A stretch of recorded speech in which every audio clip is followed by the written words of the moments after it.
Foi talvez em meados de dezembro daquele ano que a mãe decidiu contar às crianças que o pai não voltaria.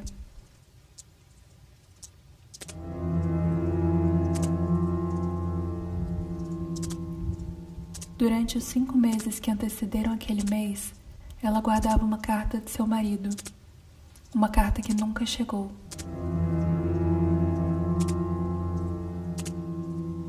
Soube através de uma cunhada que ele foi morar com uma mulher, com quem a mãe já desconfiava que ele tinha um caso há pelo menos alguns anos. Isso os filhos não souberam até a vida adulta. Embora sentisse com grande pesar o abandono de seu marido, ela não deu vez a lamentações inúteis e, portanto, egoístas.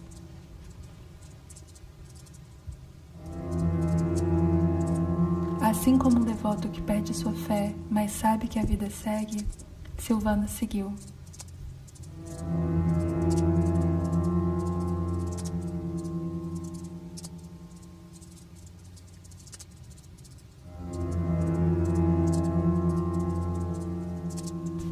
Naquele tempo, Unai ainda era sertão.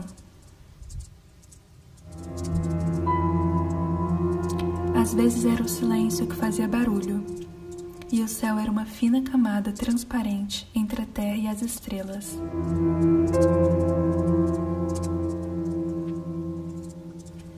Em uma dessas noites, Zilda apareceu para Maria Íris com o mesmo vestido branco que foi enterrada. O vestido sinalizava que a menina ainda era virgem quando abatera sobre ela o mal da morte precoce. Fazia alguns anos, mais ou menos 2 antes do pai fugir, que Nívia entrara no terreno do vizinho para banhar no córrego e se deparara com sua irmã já pálida. Ela lembrava de tal imagem com uma riqueza inapropriada de detalhes. O tom de pele anêmico cinza amarelado que tomara conta do corpo da irmã. O carimbo do vidro de veneno impresso em seu peito. A transparência da água que continuava serena e brilhante, como uma afronta à atmosfera trágica. Desde então, se especulavam os motivos do acontecido, como uma charada a ser desvendada. Porém, naquela noite silenciosa, talvez pela lua estar tão clara, Zilda decidiu descer de novo para apresentar-se à irmã. Nívia desacreditou, mas ficou balançada com a convicção que Maria Íris contava. Você acredita em quê? Maria perguntou a Nívia. Em nada, responde a irmã. Em seguida, Maria conta à irmã que quer se casar logo, que o ócio a fazia se sentir inútil, que a vida casada haveria de ser melhor. 4 meses depois, se casou com o filho do antigo jagunço de seu pai. A mãe permitiu. Conhecia bem a família do sujeito e sabia que se tratavam de homens pobres, mas valentes.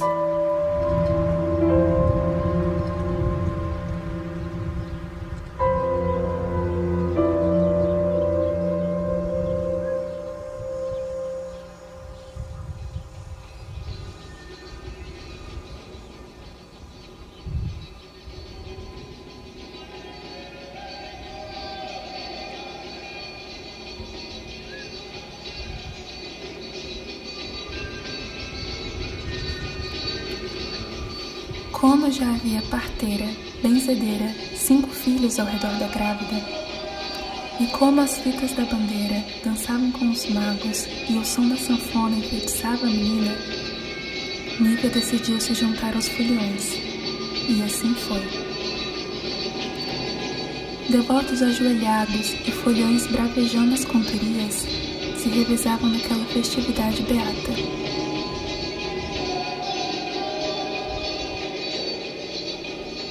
Um cheiro de carne de lata e uma catinha de pinga formavam uma mistura que preenchia o arraial. Nívia desejou ser mais velha para poder juntar-se aos homens da companhia, que saíam de casa em casa. Só que não queria tocar instrumento, queria ser um dos palhaços mascarados, exibir o traje colorido e as piruetas. Tomou coragem para ir falar com o mago, mas foi interrompida por Humberto, filho mais velho de Dona Conceição. Perguntou à menina o que fazia ali. Disse que já era tarde e que a mãe ficaria preocupada. A menina respondeu que saiu para olhar rapidinho e em seguida desembestou de volta para casa. 7 horas depois, nasceu o menino. Foi chamado Joaquim dos Reis, pois nascia dia 6 de janeiro, dia que os 3 reis magos chegaram até Jesus.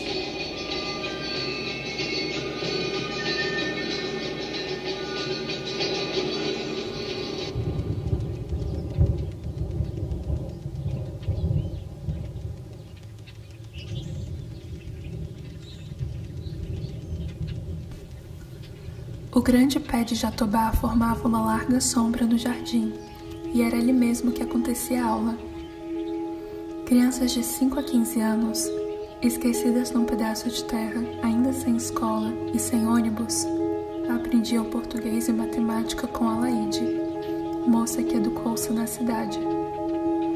Nívia almejava o dia em que conseguiria pegar um livro desses grossos, só palavras, sem imagens, que ela folheava de vez em quando e ler do início ao fim. Por esse motivo, era uma aluna aplicada. Mas nesse dia, encasquetou com a ida de Humberto à sua casa e não conseguia pensar em outra coisa.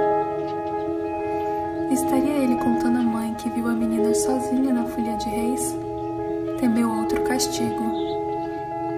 Disse a Alaide que já voltava e andou em passos miúdos até o banheiro da sala. Colou a orelha na porta e pôs-se a escutar atentamente.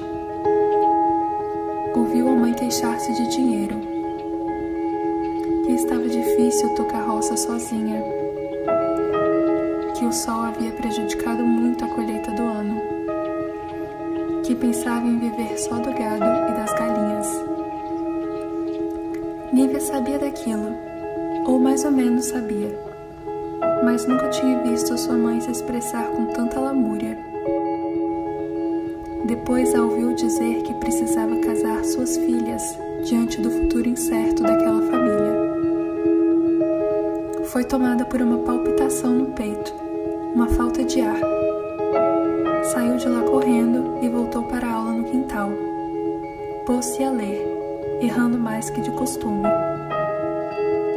Naquela mesma noite, a mãe perguntou à menina se ela não pensava em casamento.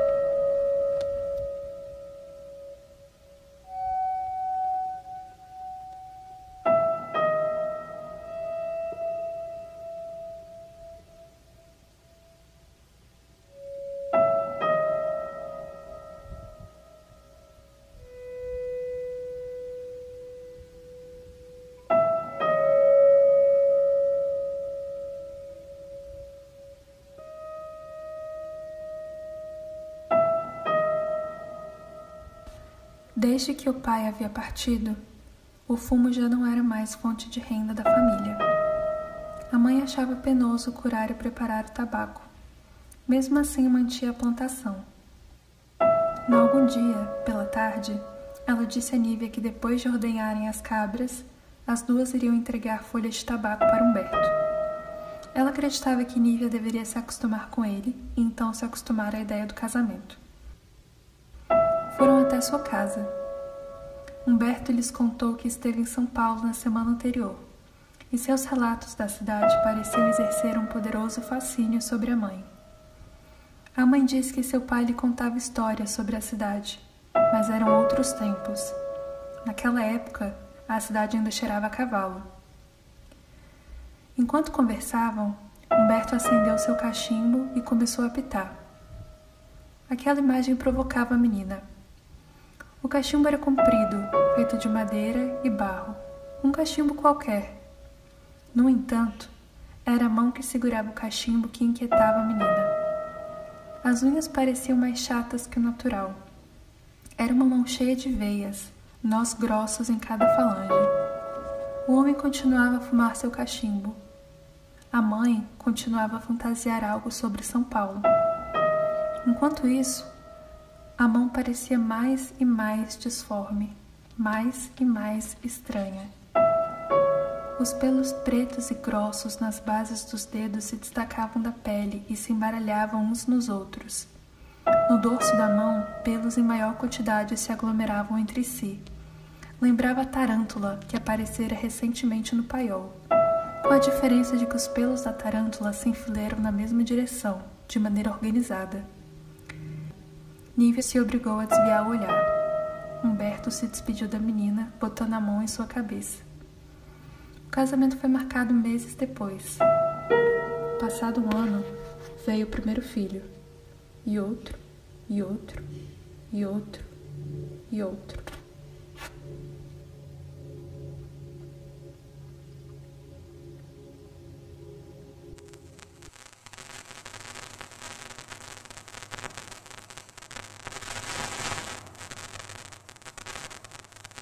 A considerar na formação do capital da sociedade. Nós levantamos o espírito para o alto e rezamos aquela que é a mãe de todas as Financiamento no valor de 4 milhões de reais. Perdoai aqueles que todo dia caem diante dos seus propósitos quando todas as esperanças se fecharam para os seus desejos. Ele ainda pode contaminar toda a sua criação e a de seus vizinhos. Avise à prefeitura A sua amargura. Os que sofrem dentro da alma a solidão e armam no palco de sua vida a triste história da angústia, da dúvida e da incerteza. Lembrai-vos ainda, Mãe de Deus, das vossas companheiras, das mães que sofrem por causa dos seus filhos, por causa dos seus maridos, porque Deus... Você não deve ocultar qualquer sinal de doença que perceber na sua...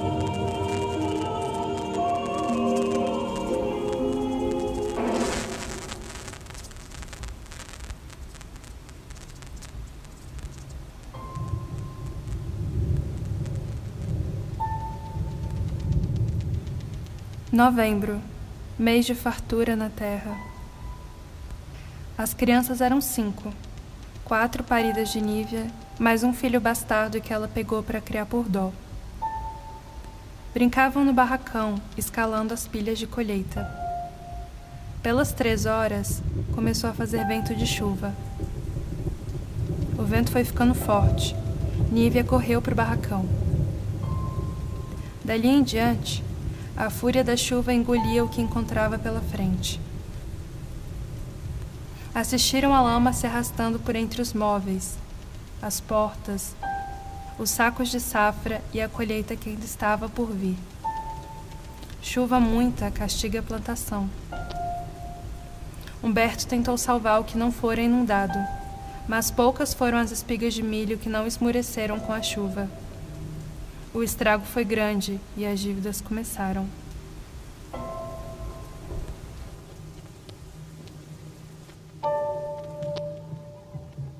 Era fim de ano e o cortejo dos reiseiros começava novamente. Apesar da constante melancolia que pairava sobre Nívia, o reisado a distraía das traições, do dinheiro pouco, do trabalho de cuidar de menino e cozinhar para peão. Ela se ajoelhou para o reisado passar a bandeira por cima de sua cabeça. Só conseguia escutar as cantorias e rezas que enchem o ambiente, mas observava de canto o marido prosear com 2 moças. Quando o marido voltou para perto da família, Nívia perguntou qual delas era a mulher da vez. Humberto respondeu que não tem mulher nenhuma. Jurou de pé junto, como se de repente fosse outro homem. Nívia não sabia se acreditava e provocou. Você quer sempre se fazer de galo no meio de outras mulheres. Na manhã seguinte, lavou a calça do marido e encontrou um bilhete que ele não soube explicar. Desde então, tentava prever cada traição, antecipar a miséria antes que a infelicidade a pegasse de surpresa. Cada vez que acontecia, porém, jurava que largaria aquele homem, mas com o passar dos dias, seu medo crescia e a infidelidade parecia menos grave. Viver do quê? Criar filho como? O divórcio ainda era mais novo que seu filho caçula.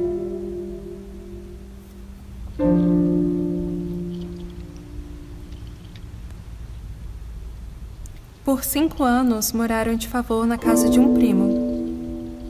A última lavoura foi arruinada por bichos, e naquelas terras já não havia mais emprego para gente, somente para máquinas. Humberto andava contrariado. Passou a rezar mais vezes, com a fé de que seu esforço recrutaria ajuda milagrosa. Mas os santos se faziam de desentendidos. Ao menos eram só 2 bocas para alimentar, já que os filhos foram todos procurar por futuro em Brasília. As traições aumentaram nesse período, ou eram menos ocultas. Nívia passou a detestar quando seu marido a olhava, e ainda mais quando não a olhava. Detestava quando precisavam dela para coisas comuns, o que naturalmente acontecia o dia inteiro, já que era mulher. Detestava, sobretudo, a omissão dos filhos diante dos problemas conjugais dos pais, como se impusesse a ele seu ressentimento. Seu rancor, porém, tornou-se brando quando soube que seu marido estava doente.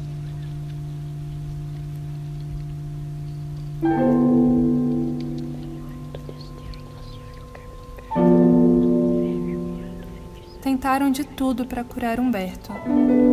Remédios, simpatias, rezos fortes. Nívia procurou a benzedeira que curara sua mãe há muito tempo. Ela já não estava lá. Acharam então a última benzedeira de Unaí. Fizeram benzimento, promessa e vela acesa. Mas nada deu jeito. Humberto morreu. Nívia cambaleava entre momentos de desespero e momentos de força. Força que ninguém sabia de onde ela havia tirado.